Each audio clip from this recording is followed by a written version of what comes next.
Welcome to Trading Group 1. Today is the 7th of December, 2020. Welcome, everyone. Looks like the markets, well, the currency markets have been kind of explosive. The British pound was down about 200 pips at one point overnight. I guess the EU and the Brexit talks weren't going so well, so the market sold off pretty hard. Futures, it looks like on ES are only down a couple points, so the U.S. equity market's not moving very much. Oh, I did hear from Daniel. He's he's got the end-of-day futures working fairly well. He sent me an executable to install the new version, but the Microsoft compiler he's using had a huge update, I guess, yesterday, and the security software he's using needs that they found a bug, so they'll be fixing that. He'll probably send me the updated version maybe today, whenever they get that bug fixed. But that'll be pretty cool because once I get the ES futures end of day, which sounds like it's about ready, then I'll be able to start doing SPX option trades based on ExperCharts. So that'll be pretty neat. So Tim, what are you doing with your trades lately? Well, I had 2 or 3 boxcars come off successfully last week. I don't have any on right now because I didn't feel it was a good entry day last week, so I'm just paper trading a couple of boxcars right now. And that's about it for me. I know you and Dave had come up with the parking trade a long time ago. Just curious if you'd ever looked at that again with fresh eyes. Well, I keep looking at it. I keep thinking about it, and I will trade it again. But I want to see a huge down day first, which is so. If we should have that, then I'd be putting on parking trades. We're not going to do it in a up market or where we are now. Even though you probably could, and it probably still work just fine. It's just that it's better done after a big drop, like a lot of our trades. Right. How big of a So drop yeah, would you be looking for? how huge of a drop? Yeah. Boy, 50 points or more on SPX, maybe even 75. If not one day, over a couple of days, something like that. So like down 1.5 to 2.5%, something like that. Something like that. Enough to give a good pop into VIX. And the VIX is already fairly high, though, I find. I mean, it's still at 22. It's still kind of high. Yeah, it's come down a bit, but I'm not sure what is holding up unless it's just history and the calculation, right now. Um, yeah, I keep watching VIX all the time. I mean, okay, it's at 22. It's over the last, I guess, what, year or so. When did it start picking up? I'm looking at a VIX chart. December. I guess it started picking up about late February. And since about early March, it hasn't been really below about 21, 22.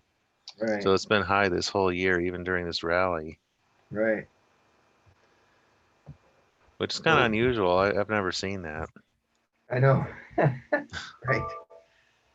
Um, so I guess you could say I'm laying low, but Dan talked about doing box cars a little bit differently a week or so ago in a big up market. I think that's what his rationale, and so that's what I'm paper trading. And I just paper traded it on Friday, so there's really no results yet. But I think it's a good plan, especially if you think we're likely to go down. Um, Starting out with a little bit of negative delta, and a little bit less margin. So on your box cars, are you doing stocks or indexes or I'm both? just doing indexes. I'm doing SPX and Russell. Let's see, I'm fixing here to show you. Let's see, I can be glad to show you what I'm doing paper Oh, I guess trading I wise. gotta make sure the share stuff's possible. Let's see. Yeah. Okay, now you can share your screen. Okay. 1 second. Box card.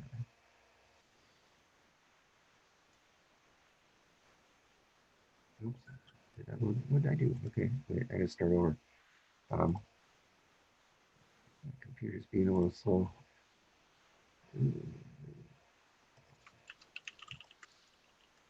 Okay, let's see here. Sure, happy to share, show you what I'm doing.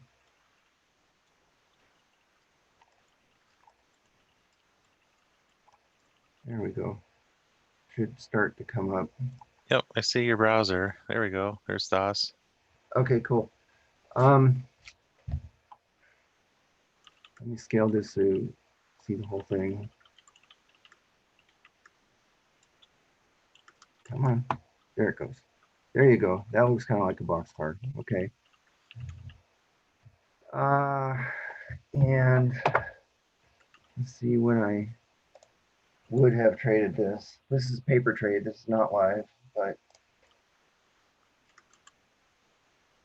yeah, December 4th when SPX was at 36.91.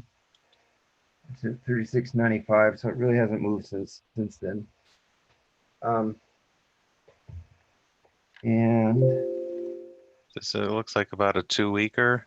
yeah, so he talked about a couple of things, and I guess I'm saying thank you, Dan, and I'm building on what he talked about or explaining what he talked about here. So, talked about opening it with a little bit of negative delta instead of a little bit of positive delta and going out a little bit further in time. At least that's what I remember he was talking about. And that's why this is about 2 weeks. It was exactly 2 weeks when I opened it. And my cat walking all over my keyboard here. Oh, And the other thing he talked about was having more of a, even as much as a 1-to-1 ratio between the debit spreads and the credit spreads so that you don't use so much margin and have more of a balance to the downside. Now, I look at that in terms of this ratio. So this is a 5-to-2 ratio, which is 2.5-to-1. Most of my boxcars have been about 3-to-1 lately, so this is already a bit reduced ratio, and that's how you get your delta. At least if you're having equal width spreads here, these are 25 wide on both sides. I went 2.5-to-1 because if I change this to a 1, like a 3-to-1, that's not really getting me any advantage over what I used to do. And if I make it a 2-to-1, that might have worked. That's an even lower ratio. It had more negative delta, a little bit, and consequently lower upper expiration line. So if I had done this as 2-to-1, see, my margin would have been about 2,500, which is less than most of these. I think this is possible, but I would have had to act sooner if we went up a little bit. So I decided to, for paper trading purposes, try to make it a 2.5-to-1. And it looks like that. Now, Dan's plan is if we go up relatively quickly, add more put credit spreads. And so let's say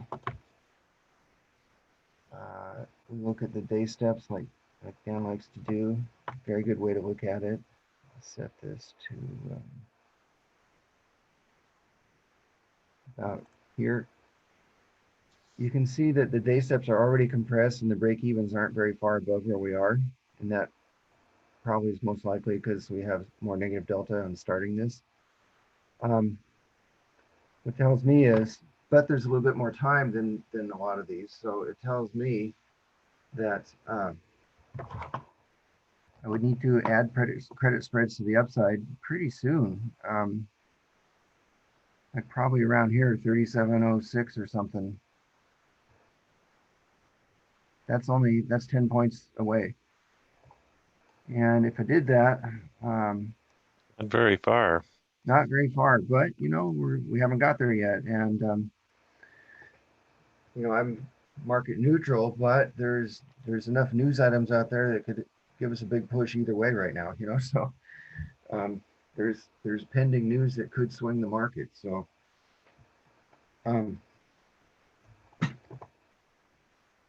what would I do? Well, if we look at adding more of the same credit spread, it's $1.40 now. It'd probably be about $1.20 by the time we go up 10 more points.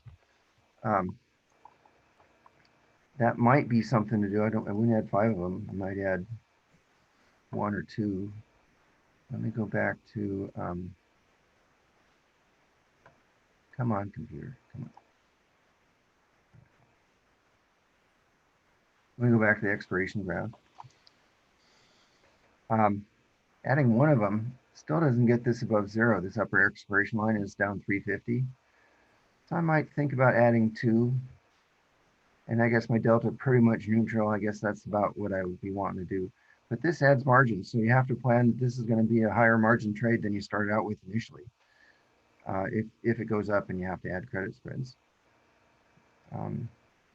Would you add enough to get it that line above 0 or above the current price above 0? I don't think so. Not as long as we're close to the sweet spot. I think I would do enough to neutralize my delta and then go on for a little bit. The sweet spot still exists. Let's see if I go forward, say a week. Will we see it? Yeah, you kind of see it. The sweet spot being where the T+0 line continues to go up even if we're getting late in the trade and the expiration line is below it.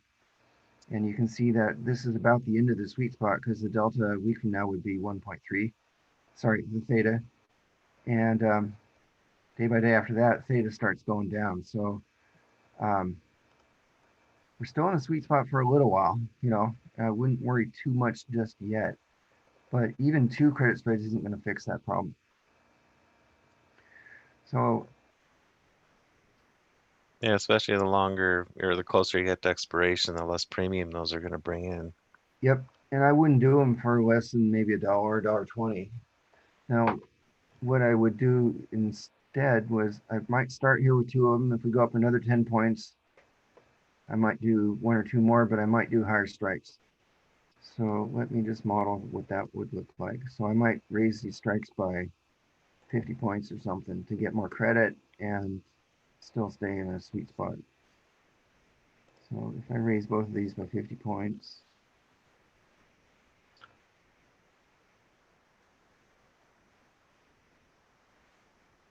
you can see there's a lot more credit there. It distorts the graph a little bit, but I'm still at least flat all the way down here. It's not negative clear down to here. You know, The margin picked up quite a bit too. Margin takes off big time, and so to control that, I might actually have to remove some of these lower. Just roll up some of those spreads that have made some money. Essentially rolling them up. Yeah, that's right. Yep, that's undoubtedly would do because I wouldn't want this much margin in this trade at this point.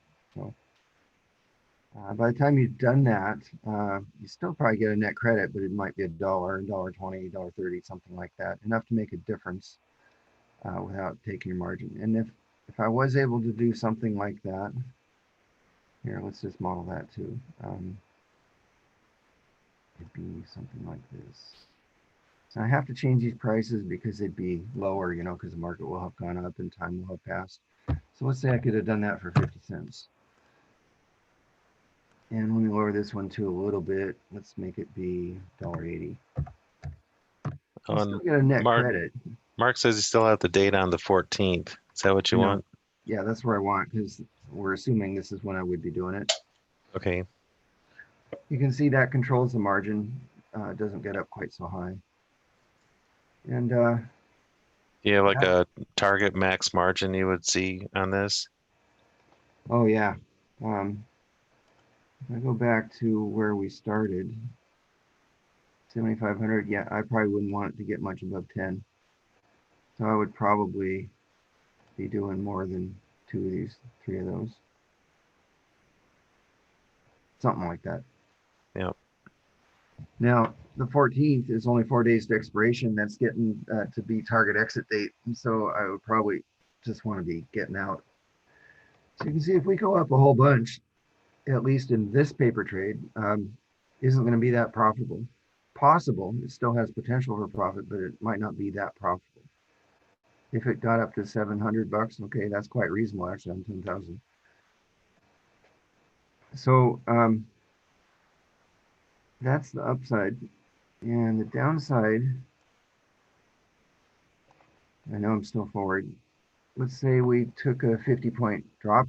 Um, that would be about 36.25, 36.30. That'd be about here, at least on the 14th,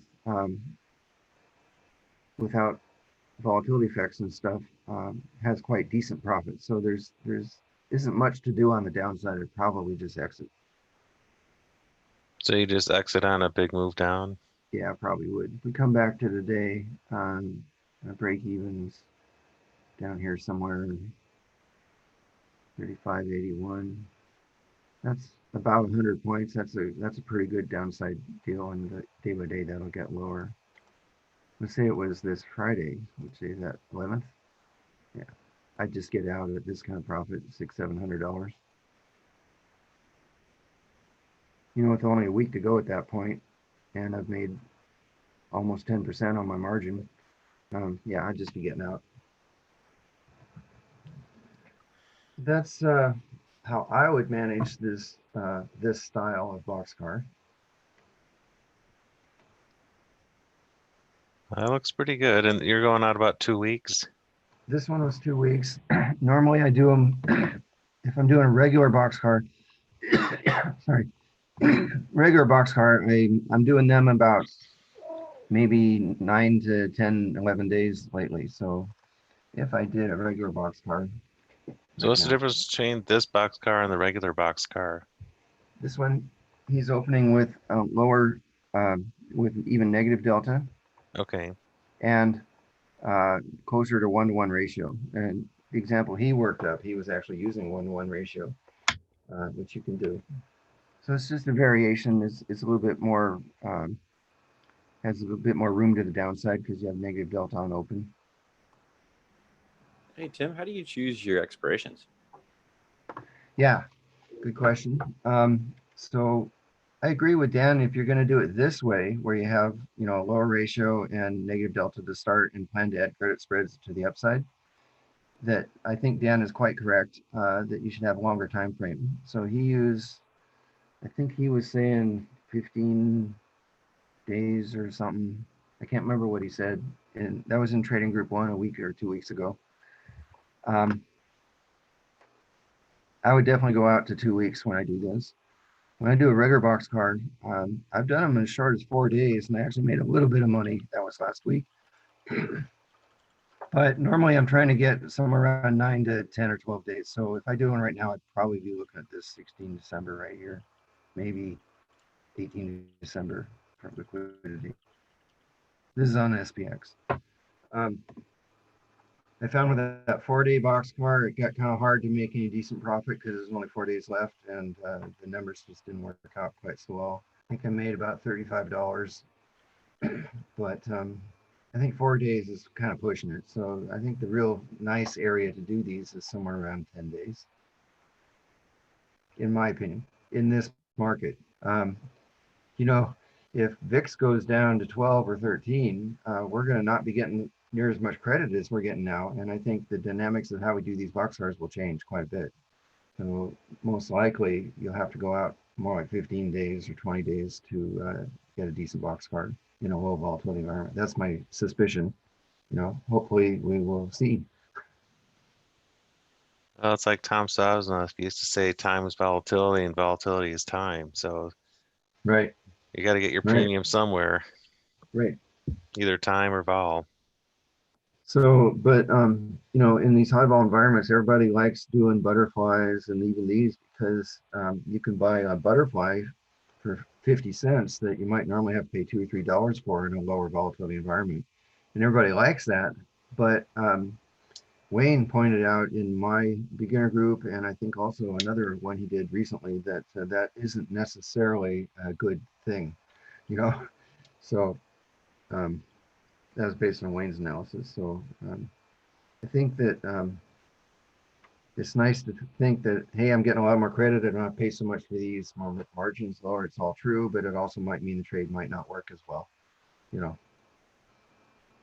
So Yeah, definitely kind of clarify that, not to interrupt too much, but yeah, I mean, it's in like 2018 and stuff like that, that was like more of an extreme environment. If anyone was trying to do, you know, butterflies or condors after that vol spike, the skew shape was just so atrocious that even to handle the range in that type of environment just wasn't even functional. And so it just didn't correlate with high vol equals good spread trading, at least. It was great for, you know, single options or something like that. But spread trading is an interesting thing just because we have such a relationship between our longs and shorts that we got to deal with. But that was kind of what I was saying to that. And yeah, thanks for bringing that up, Tim. Yeah, that's exactly right too. 2018, probably That was a rough when I year. started having trouble with road trip, you know. Yep, me too. Yeah, and I think Wayne did good analysis of one possible explanation for why that was, you know. So, anyway, so we're enjoying this high vol environment with the short-term boxcars, but we're gonna have to modify how we do it when that changes. So, Hey, I Tim, would have you, also add, I go did ahead. something like 200 or 300 road trips total, and I did a little comparison of road trip versus VIX. In fact, I'll show you if you want. If you hang on a second. Little scatter plot of my profitability versus VIX, and it was pretty interesting. Let me. You have to bear with me a second. I gotta bring that up. Basically, I looked at how much VIX changed while I was in the trade and how much what VIX's absolute level was while I was in the trade. And I have two scatter plots here I'll share. They're there. Here's one. This is VIX change during the trade on the horizontal axis and the P&L per lot of my road trips across 3 years, 210 trades over 3 years. This is actual results that I had. And you can see that if VIX changed 5 points or less during the trade, almost all of them were profitable. But if VIX changed more than 5 points, there's very few up here in the profitable zone and quite a few down here in the negative zone. And the more it changed, the worse it got. You know, if I did a curve fit on these lines, it looks like it would be a decreasing line, something like this right here. So, you know, yeah, road trip, the way we were doing it was very sensitive to VIX and built for doing it in somewhat low VIX environment.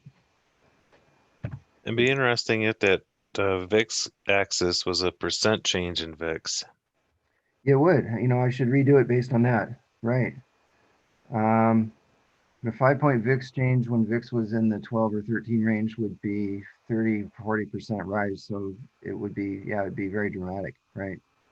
I mean, so if VIX was double, then they have to have a pretty big change to have the same effect. Yeah. And I think what I did was the most VIX had changed at any one point during the trade, I think is how I measured that. This is simply a measure of VIX at the time of open versus profitability. And again, you can see that you might not be able to see these axes. Here's 10 and here's 15. So when VIX is between 10 and 15, I had almost all profitable trades. Some of these are probably because of organic factors in the market, and some of these are probably because I screwed them up. But you know, VIX is above 20. Well, I had fewer trades, and I made some money. So you can't say there's a real clear slope line here. But I think what road trip is most sensitive to would be the change in VIX while you're in it. More than the absolute, other than when the absolute level is like 25, making it more interesting and more thrilling to trade. But Gets your attention. yeah, it gets your attention more, and you can still make them work, especially if VIX goes down. But you know, I generally don't want to even think about doing road trips when VIX is above 20. So anymore, that's all. And I made that decision basically when I saw these two graphs, you know.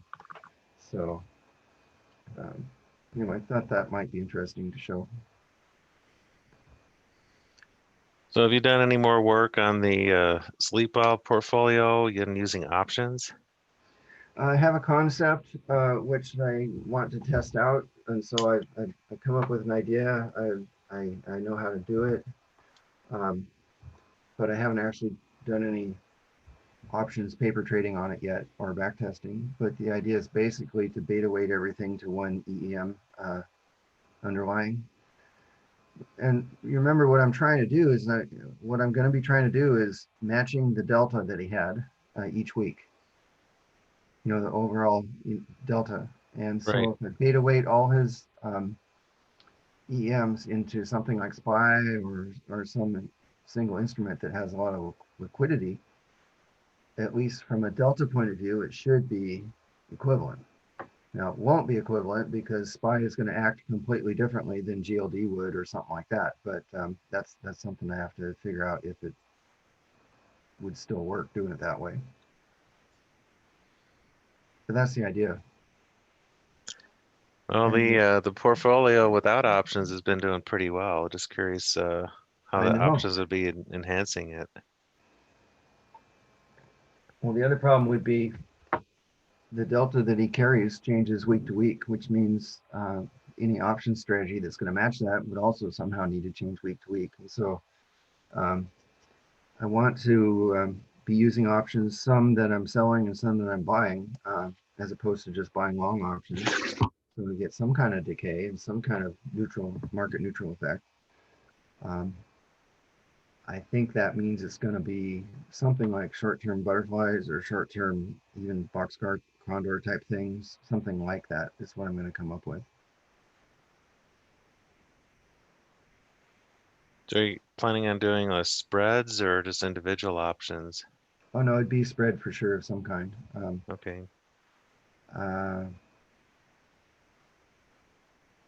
Credit, it'd be similar to Boxcar in that respect. Credit spreads way out of the money and debit spreads near the money to balance it out and end up with my overall delta that I want. Fairly short term because I have to adjust it once a week, you know, if I'm going to match the delta that he's got. Right. So I know I haven't been working on it too much, Tom. I'll admit that, but that's the Oh, latest just thought. curious. Yeah. Yeah, still want to do it, but yeah.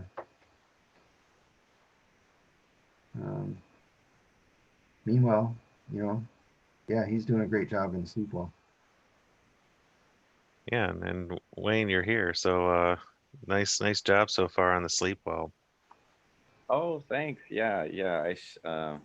You know, I definitely want a little reward on my desk for best timing awards. Yeah, I could, you know, that was, I really can't take much credit for it though. I mean, you know, it's been fantastic, and you know, I'm really happy with the fact that you know it's still doing what it's been doing for years. You know, where it takes us out of high risk environments and certain assets and keeps us in others. And you know, it's I compare so like, you know, I kind of feel like I'm not a hugely competitive guy anymore. I'm more of like a collaborative guy. But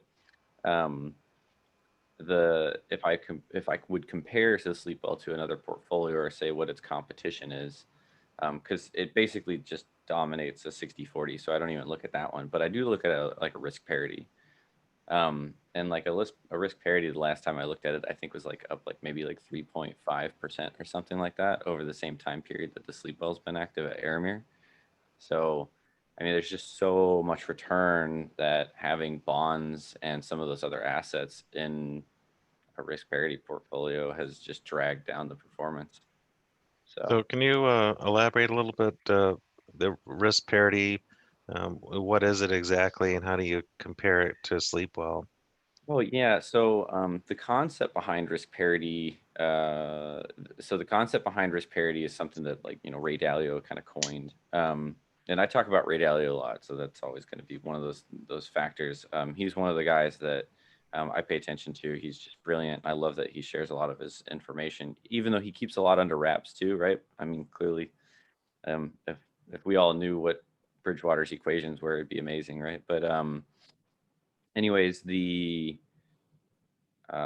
what risk parity does is it says, okay, here we're going to take a basket of fundamentally uncorrelated assets. So, there's 5 in the typical all-weather portfolio that he uses. And what we do is we say, okay, what's their average volatility? And, I have qualms with a lot of these calculations, which is why the sleep well is different. But what we do is we take the average volatility over, however many years the data set was looking at. And then we normalize them to the least common denominator, right? So we'll sit there and say I probably say bonds are the least common denominator, right? So they'll have the largest allocation, and then we inversely allocate based on volatility for the rest of them. And then something that Bridgewater probably does that the all-weather doesn't is it goes one step further than risk parity, and that's what that's when it starts discounting correlation coefficients across that same average over the same data set. And then that's when you come up with a static allocation that you can use. So hence the all-weather portfolio. And that's what these guys that left Bridgewater, they ended up using, or they ended up creating an ETF called RPAR, RPAR. And it was brilliant, right? I mean, I loved it. I love that they came out with a ETF, and the only issue is that nowadays, of course, we're at all-time lows in bonds. I mean, we might see some more stimulus, but the probabilities of bonds going down further versus the probability of bonds going up higher over the next, say, 30 or 40 years is significantly inverse to what it was previous. And so it's going to be a big drag on a static allocation portfolio that uses bonds as 55%. And so, and we can even see that over here recently after a big bond drop. This is the same thing that happened in 08 when we started having that big push down in October and stuff like that. The sleep well portfolio actually performed really well because it wasn't in a lot of bonds at the time. And that's when bonds and stocks correlated at the bottom. I think actually it might have been in 09 that it did that. I might have my dates a little mixed up, so don't quote me on that one. But when they could push down to 60, that's when a 60-40 portfolio just died, right? And even risk parity had a big issue. And we actually saw that in COVID this year too, where risk parity drew down like almost 20%. It was like 18.9 or something like that. I mean, it was a massive hit to anyone running a risk parity. So if someone was running a risk parity and they were leveraging it, right, for alpha, that was a huge risk that someone took that's normally not in the data set. And that's because whenever we really anchor down on a correlation holding up, like an average correlation, that's the danger of an average correlation, is that we have to take into account the singular correlations. So when stocks and bonds on average are correlated, like let's say 0.4 or something like that. I'm just throwing a number out there. But how often and is it possible that they actually correlate, 1-to-1? And if they do correlate 1-to-1, then we've got to assume that risk in the portfolio that it can happen. Now we can minimize that risk by making sure that we have other assets in the portfolio, but if we're really leaning on a lot of that correlation coefficient holding up, that can be a real dangerous time. And that's kind of what we saw in risk parity earlier this year. So when you're measuring risk parity returns versus sleep well, you're just looking like RPAR? Oh yeah, that's the best way to do it, is just look at RPAR. I mean, I run a simulated risk parity portfolio in my Excel spreadsheets, but instead of sharing that, I would just just look at RPAR. It's an easier version. And I'm definitely not like recommending RPAR or anything like that, or I hope that everyone kind of looks at each individual investment and assets and just kind of makes their own mind and says, hey, that's good for me or whatever like that. That's what I do, and that's what I kind of hope for everyone that listens or even sees the sleep well, right? Like hey, is that something I can stick with over time and things like that? And that's one thing. It's had phenomenal results. And someone asked me the other day, hey, what type of results happen after times like these? And that was in our monthly meeting, and he was expecting to hear, that we had like sub sub-average Subpar, returns. yeah. Yeah, thanks. Subpar. And that wasn't the case, actually. We had normal returns the next year. And it's because the sleep well doesn't necessarily work on like a single edge where it's like, oh, yeah, it's all momentum, or it's all mean reversion, or it's all, whatever, like a single trade. And that's really common for a single trade, right? A single trade, after it's had like a really stellar time period, sometimes it'll decrease its just based on probabilities, right? Yeah, market And that's environment changes, and yeah. right, exactly. And actually, the sleep well probably performs better during these times and those times. That's why we've had one of our best performing years this year, is because if you look back at it, it's when we have these large gyrations in the market, right? We go from a really low vol, long environment to, say, like a big, huge, long economic downturn. And then we go right back into a big, long economic upturn. Well, that's the perfect situation for the sleep well. The last time it happened, though, was over 2 years, right? It went over 2008 and 2009, whereas we got it all in 1 year this time around. So it was kind of like we combined 2 years into one, and we got the performance of both of those years back then. And it's about equivalent, actually.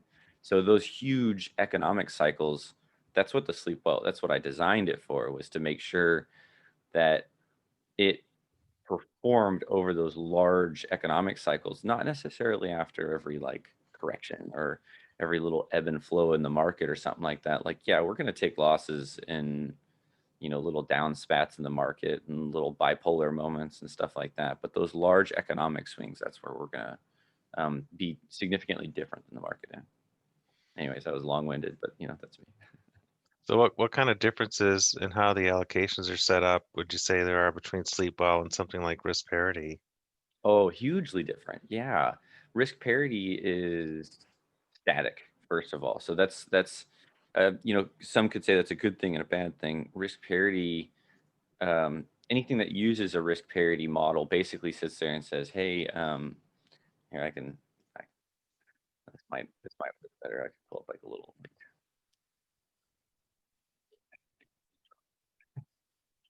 Let me see. But risk parity, let's see.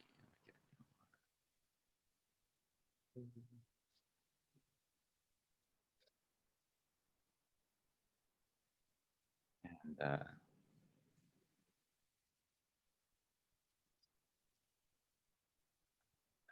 I'll put this up. I'm able to share a screen, right? You should be able to, yeah. All right, I'm gonna grab it and okay. So I just like drawing things out. It kind of helps me, and I don't know. What do you use for a drawing, by the way? Oh, this is just OneNote on here. I can just sketch and do whatever I need. Okay. I mean, some people use like Snagit and stuff like that. There's some other really good ones. And then I'll normally do like a screen snip and draw on that sometimes, like in the forums, right? On the skew shape. That's what I'm doing. I'm just grabbing a little snippet and just throwing some stuff up there.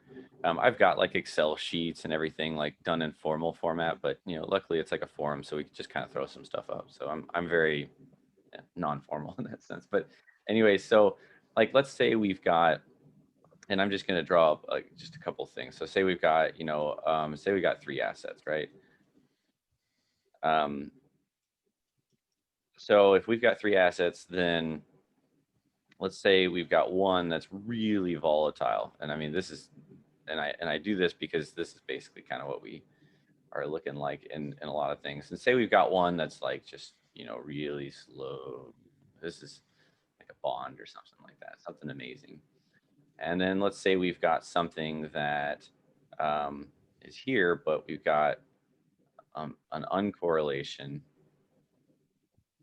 or we've got maybe a slightly inverse to this one. So here's our 3 components, and we can sit there and say, okay, if we were to combine all of these, so we're gonna add this one, and add this one in a very normal sense, and say we equally weight them. If we were to equally weight them, we'd get something that, does something like that. It's just something that's equally weighted. Well, then what we can do is we can sit there and say, okay, well, what if we volatility weight them? It's going to give us something actually a lot smoother. It's going to give us something closer to this line. because since this one has a volatility of, let's say, like 5, hopefully you can still see that. I don't know if it's on off the edge of my screen, but We can see the left half of the 5. okay, well, let me here, let me do this. I'll just take that away and I'll just draw. All right, so let's say we've got a 5% volatility, right? And then let's say this one's, let's just say it's double. So we got a 10, and then say this one's double that, and say we got a 20. And none of these are to scale, so please don't destroy me on my inability for scaling. So anyway, so let's say we've got this, right? Well, if we inversely correlate these, this is going to have the largest allocation. This is going to have half of this allocation. And this one is going to have half of that allocation, or basically, 1/4 of that, right? And so if we put those all together, we're going to get a really smooth line, right? Something that is very closely matched to just a little bit higher performing than our original asset, but lower performing than this one with less volatility. And so there you go. There's like the basics of risk parity, right? And what that does is it gives us the least amount on the data that we're using and in history, right? This is the perfect efficiency for return or alpha versus sigma or return versus sigma, right? And that's really attractive for a portfolio engineer, because we can grab all this data that we already know, we can slap this together, and we can say, hey, boom, this is going to give us the least amount. And it's basically the ultimate curve fitting model, right? And when we have the ultimate curve fitting model, everything looks beautiful. And maybe one of these days I can grab a curve fitted version of the sleep well. It's really comical, actually. Because I think I got like something just insane, like a 41 or 42% return per year, because it's just the ultimate curve fit. But it's just not possible. It's not possible in the future, right? It's not going to hold up. Like all those variables acting just perfectly to that curve fit are just going to blow up in the future. So unless we're extremely sure fundamentally that they're going to stay there forever. But I digress. So RPAR, that's basically what RPAR is doing, is it's taking the 5 primary assets: gold, stocks, gold, long-term stocks, short-term, or long-term bonds, short-term bonds, equities, and missing one here. Oh, commodities. So they use commodities for part of their inflation. So gold and commodities is what they use for inflation. Whereas the Sleepwell, we use large cap, small cap, emerging markets, gold, the dollar versus other currencies, and then the long-term bonds. So there's a very similar asset profile, like as far as the fundamental correlations, but the Sleepwell plays off of large cap and small cap return differences. So that's the reason why we're performing so well right now, is because we've been really concentrated in small caps and emerging markets, and they've been significantly outperforming large caps because they've fundamentally and on an asset and an individual asset relationship, they've actually had significantly less risk. So that's just where we've been. We've just been trying to go to the least amount of risk, and that's actually netted out a significantly higher return for the same time period. So that's been nice. So yeah, that's a pretty much in a nutshell the differences between risk parity or RPAR and the Sleepwell. Is the Sleepwell is I guess that's what the RPAR is. Now the Sleepwell, That's a static allocation. They don't change it. Yeah, RPAR is so static, right? And so basically, I mean, what happens if okay, so this is the big thing that I definitely thank you for bringing me back, Tom. I sometimes get lost, especially in the morning. So say we've got a correlation. So we're going to actually, this is the problem with using correlations. Okay. So say we've got an average correlation of 0.3, right? And if we were to graph this out, if we were to graph the correlation over a time period of, let's say, like, I don't know, like 6 months, right? If we were to graph that out, right, then we'd probably see something like, let's say we can just put this, and we can say time is down here, and then we can say the correlation. So, and we'll say, so 0.3, so we're going to sit here, and the average is 0.3, and what if we have something that does this? Right? And so now what this average function does when we look at the correlation of 0.3, what that does is it basically snips a flat line through this, right? And it says, okay, hey, look, we got 0.3 correlation, right? But what it's doing is it's chopping off the skewed data, right? It's chopping off these large correlations, and it's not taking into these large difference or correlations. And so what ends up happening is we get this 0.3, and that's what we're banking on. We're basically banking on a mean reversion of correlation, right? And since it's a static allocation, we're banking on a mean reversion in the asset also. So as the asset falls, we invest more money into it as we take money out of winners. And then on top of that, what if we get a large drop in an asset and it starts to become really correlated or maybe inversely correlated based on our allocation discounts due to correlation coefficients, right? And so whenever we do that, we get so far away from the mean, and that's when we start to get abnormal results. Now, is that relationship going to stay there, right? Well, we could say fundamentally it's not, which that's what risk parity takes into consideration, right? The fundamental correlation between gold and stocks is not going to hold up for that long, right? Like it might correlate sometimes, it might uncorrelate sometimes, but it's such a fundamental uncorrelation. It's just, it's going to have its breakdowns. So in the sleep well portfolio, we use the US dollar versus other currencies. And then we also have, like, say, gold, right? So one is a deflationary product and one is an inflationary product, right?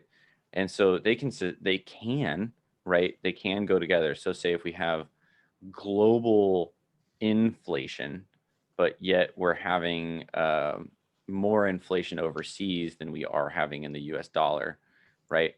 So then we're going to get deflation through something like, UUP, and we're going to also be having gold coming up at the same time. Now that does mean something to other assets, but we can pull that off of some other data. But anyways, those two assets aren't going to long term correlate in that sense, though, because that relationship is very, very unlikely to be able to sustain itself.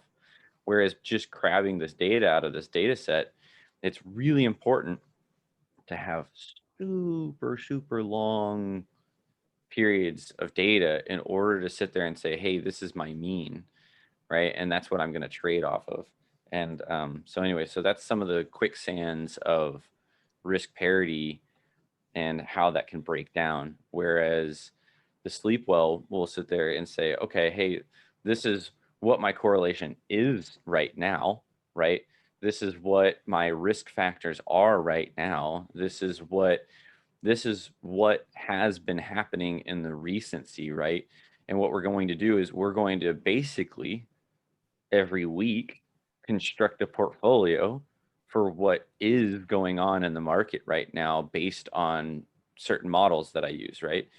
And by doing that, it doesn't matter if a correlation sticks around for 18 years. It doesn't matter if it drops off. It'll just adapt itself, right?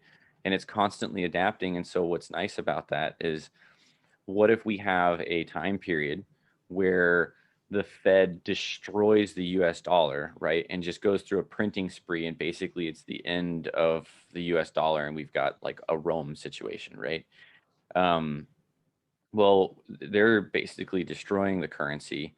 We're getting gold, or we're buying gold basically, right? And gold is versus the US dollar, it's converted into US dollars. So we're going to be benefiting from that relationship because they're destroying the currency. And then on top of that, since they're destroying the currency so bad, stocks and other assets are going to have to inflate because everything's converted into US dollars and companies still own hard assets.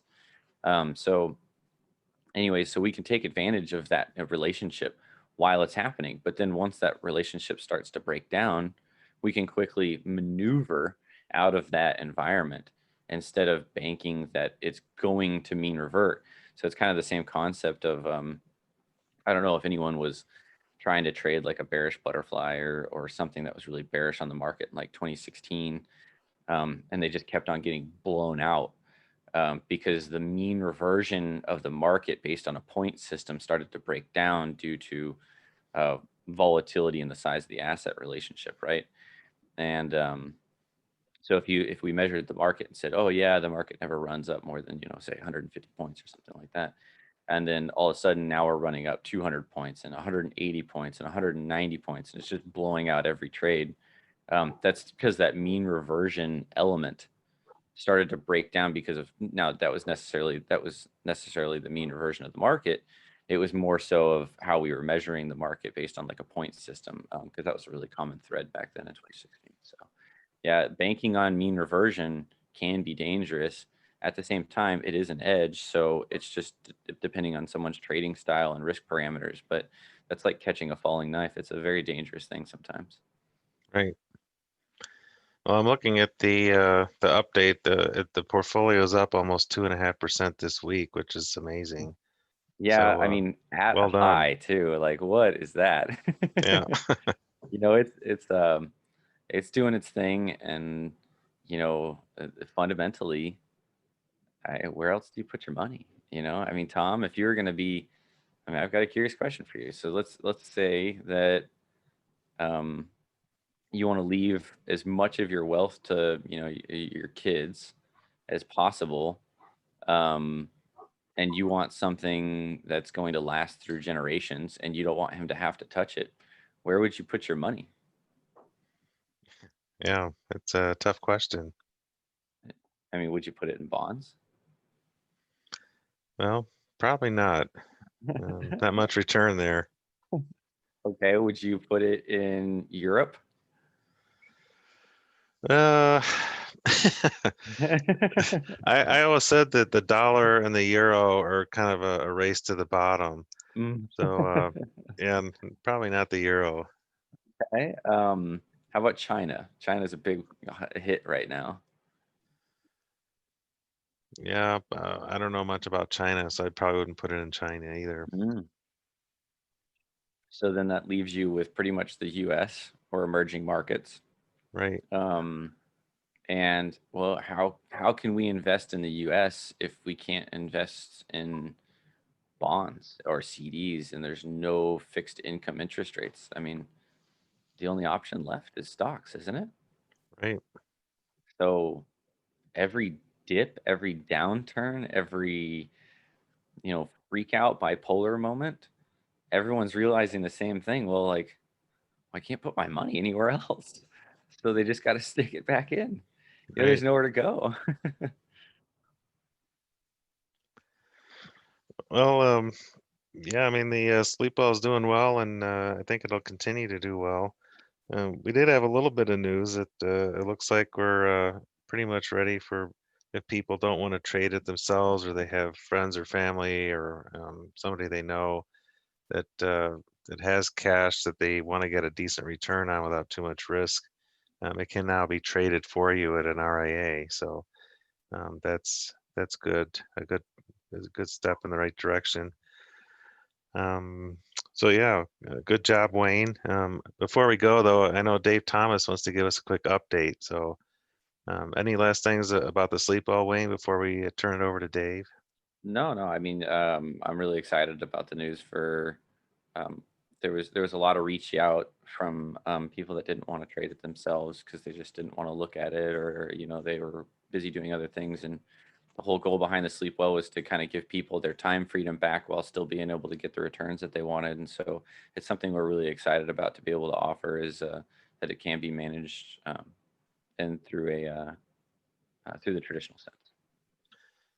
Well, and I know like Gabby, my wife, if something happened to me, she's not a trader, so being able to just do one trade a week would be a lot for her, but that's something she could do versus trying to manage a boxcar trade or something. So Dave, I think are you ready? Yeah. Oh, hey, Tom. How you doing? Oh, hey Dave, morning. So I guess you had an update on the Flex and Dreamlifter? Yeah. No, I wasn't sure if be able to kind of sneak in here before the end of the meeting. I got you. But yeah, no, I just wanted to kind of update everybody with I've been doing a fair amount of kind of research into the trades, current trades, and kind of looking forward, and wanted to kind of put it out there real quickly that there'll be some kind of significant modification to the trades, both over. It started last week with the Flex trade, and it will be starting with the next trade in Dreamlifter. And that what I had found was that the because of the timing of when we started this back in end of June, early part of July, we were in this time of higher volatility, which we had only seen in various very short periods during the kind of my back testing, which I had done over the past 9 years. So as it turned out, even though the first 3 trades that we had put on with Dreamlifter were winners, what I've seen is that we were really leaving money on the table. And what I mean by that is that the opportunity, we were noticing that, gee, normally these were like $20,000 to get in, and we were only spending about $10,000 or less. And that was fine.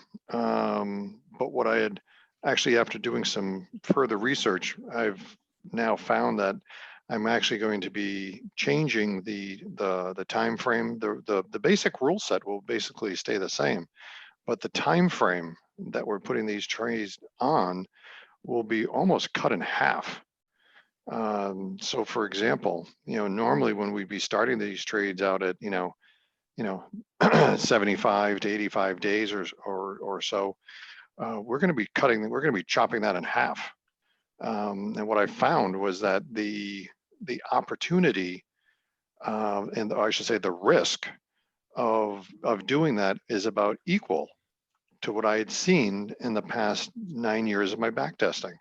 And so it was kind of a bit of a aha kind of moment. So we were actually taking on, I guess, the half the risk that I had done during my normal back testing over the past 9 years when we originally started with the Dreamlifter. So that's fine. And yeah, it was a very, very conservative trade, but I guess it was ultra conservative because of the volatility that we've seen continuing in the marketplace. When and if, how long is this going to last? None of us really know.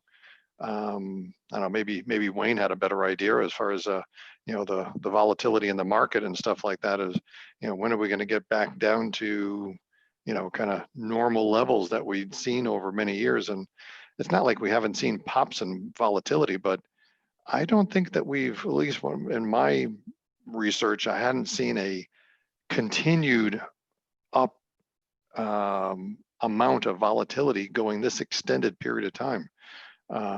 So anyway, as like the Flex trade, where we've significantly changed that trade because being, hence its name, flexible, we're actually, we put our trade on, our first trade on, we had on for about 75 days, and the last trade we had on for about 4 days. And in the 4 days, we were able to make up for the first loss that we had in the Flex, and we'll be looking to put another trade on with that today, but looking to only last about 3 or 4 days. We've totally changed the perspective on that and come up with a new way of, well, we're being flexible and adapting to what the market is giving us right now. Not sure how long the volatility will stay like this, but it's pretty exciting. And for people that were, I guess, didn't want to be in trades that were so long, which I understand, we have completely modified that. And for, like I said, for Dreamlifter, the trades will probably be entering at around, probably about half of what we were before. In other words, the DTE, which would be normally around 80 days before, would probably be about half that time. So probably, in the mode of, 30 to 40 days ish, because we can actually equal the same risk that we had during the time, and so it was kind of a revealing moment. And so I wanted to kind of advise people that that this is a kind of a major change to what we've been doing since the beginning of the whole service, and certainly for the flex trade, where we started with something that was just adapting to whatever was happening with the market. And I've been trading that one for about a month now, and we did about a year's worth of back testing on that in and out of COVID time, and found it to be quite successful. And we put a trade on last week, and put on a Monday, expired it on Friday, and made about a little less than 5%. So anyway, so I just wanted to kind of give a quick message out there, just to folks, and we could go into it in more detail as we have maybe more time, maybe next week or something. But Yeah, sure. just thought I'd throw that out there to everybody, that there's kind of a major change going on. And because of this continued amount of, I never suspected that we'd have this continued volatility stay up for so long, and especially through the elections, through continuing COVID time and all that. And like a lot of people say, if it's not sure how long it's going to last, but let's take advantage of it while it's here. So that is the plan. So I just wanted to throw that out to people looking for very much shorter time trades in the Dreamlifter, and I'd say extremely short trades with the flex trade. That is how it's been. That's how it's changed. So if you had to guess, how many days in a trade would you say the Dreamlifter and the Flex are going to be now on average, a normal trade? For the Dreamlifter trade, okay, I suspect that the normal days in trade for that will probably be about, I would say, about 3 weeks. Okay. And with the flex trade, probably 3 days. Wow, that's pretty short.